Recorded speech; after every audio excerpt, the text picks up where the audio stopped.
Joe Biden, say it ain't so, Joe, and Joe Biden has been railing about Trump, and bring,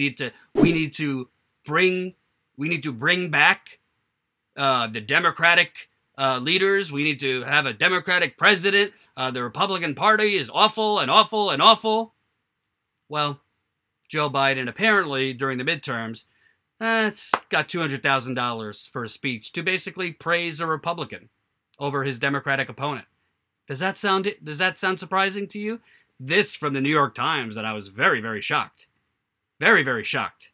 Biden's paid speech bioed the GOP in Midwest battleground. Joseph Biden swept into Benton Harbor, Michigan 3 weeks ago, before the November elections, in the midst of his quest to reclaim the Midwest for Democrats. He took the stage at Lake Michigan College as Representative Fred Upton, a long-serving Republican from the area, faced the toughest race of his career. But Mr. Biden was not there to denounce Mr. Upton. Instead, he was collecting $200,000 from the Economic Club of Southwestern Michigan to address a Republican-leaning audience, according to his speaking contract obtained by the New York Times and interviews with organizers. The group, a business-minded civic organization, is supported in part by an Upton Family Foundation. Oh, Joe. So Joe's getting $200,000 right before the midterms to basically kiss the ass of a Republican. Fred Upton. Mr. Biden stunned Democrats and elated Republicans by praising Mr. Upton, while the lawmaker looked on from the audience. Alluding to Mr. Upton's support for a landmark medical research law, Mr. Biden called him a champion in the fight against cancer and, quote, one of the finest guys I've ever worked with. Mr. Biden's remarks, coming amid a wide-ranging discourse on American politics, quickly appeared in Republican advertising. The local Democratic Party pleaded with Mr. Biden to repair what it saw as a damaging error, to no avail. On November 6, Mr. Upton defeated the Democratic challenger by 4.5 percentage points. As Mr. Biden considers a bid for the presidency in 2020, the episode underscores his potential vulnerabilities in a fight for the Democratic nomination and raises questions about his judgment as a party leader. Mr. Biden has attempted to strike a balance since leaving office, presenting himself as a unifying statesman who could unseat President Trump while also working to amass a modest fortune of several $1 million.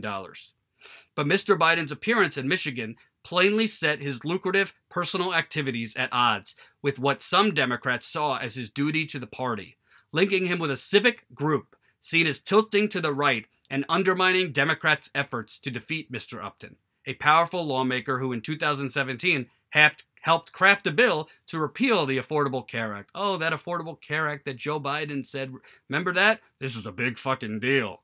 So Joe Biden, for $200,000, you can get him to support anybody. Eric Lester, a retired physician who chaired the Democratic Party in Berrien County, Michigan during the midterms, said he viewed Mr. Biden's supportive remarks about Mr. Upton as a betrayal.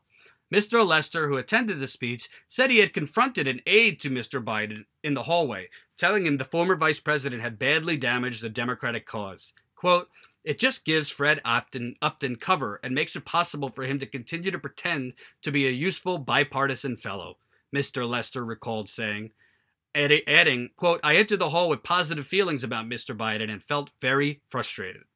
Joe Trippi, a Democratic strategist and veteran of several presidential campaigns, said it was an open question whether voters in the party would punish candidates they see as overly friendly or cooperative with the Republicans.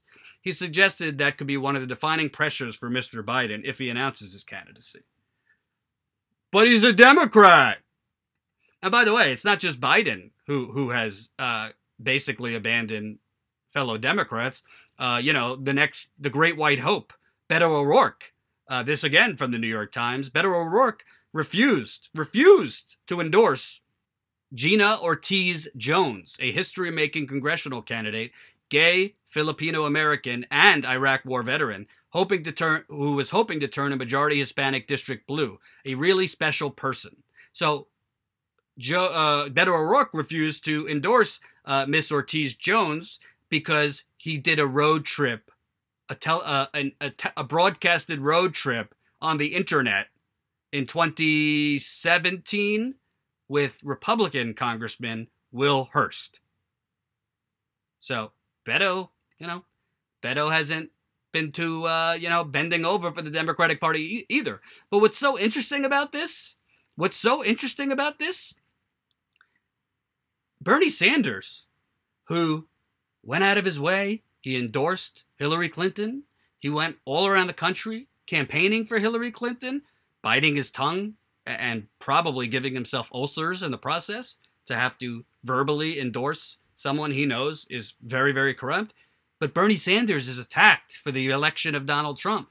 And Bernie Sanders, he's not a team player, but he's not a Democrat, our friend Joy Reid says. Well, Joe Biden, for $200,000, was sitting there, excuse me, ladies, giving blowjobs to Republican Congressman Fred Upton right before a closely contested congressional challenge to Fred Upton. Thank you for the $2.99 in the super chat. Bernie's not a Democrat? Blatant hypocrite.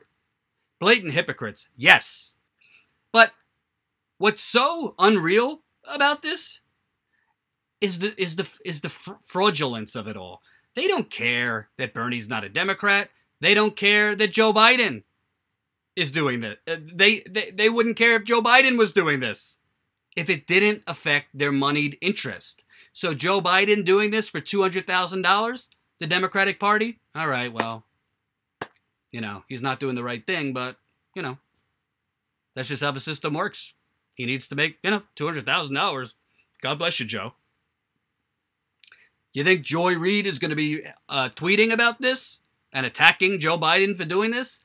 You think the establishment or CNN cares that Beto O'Rourke didn't endorse a gay Iraq war veteran? I mean, that's everything the Democratic Party wants. That is the demographic. A woman, gay, a veteran. I mean, that's a triple platter. That's a triple platter combo. And I don't know her politics. She might have been a good candidate, too. But the double standard, the hypocrisy, where Joe Biden, you take $200,000 to say all these nice things about a Republican and refuse to endorse the Democrat in the contest? Oh, all right, Uncle Joe. You're Uncle Joe, so it's fine. Bernie Sanders, you go around the country endorsing a woman, a candidate that you find reprehensible? Oh, but you're not a Democrat. Bernie didn't do enough. Bernie's responsible for Trump. How dare you go around the country endorsing Hillary Clinton and doing stump speeches for her and going from the east to the west to the north to the south for Hillary Clinton. How dare you do that? But wait, he did do that. He also, for the midterms, went around campaigning for, frankly, some people that I don't find the most progressive. So it's all bullshit. It's all hypocrisy. There's not the same standard. And frankly, Bernie Sanders has frankly done more for the Democratic Party than Nancy Pelosi has.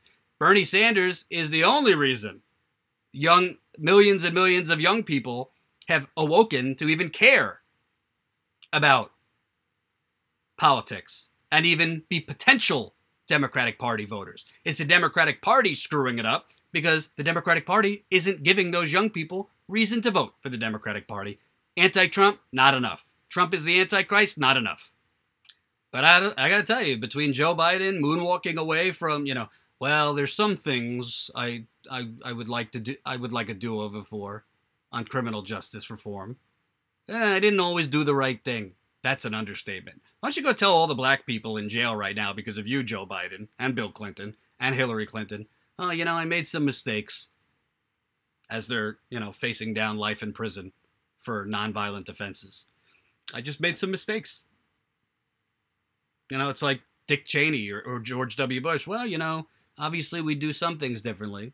Tell the close to 1 million Iraqis who have died. So we'll have to, what does Anderson Cooper say? We'll have to keep him honest. We'll have to keep Joe Biden honest.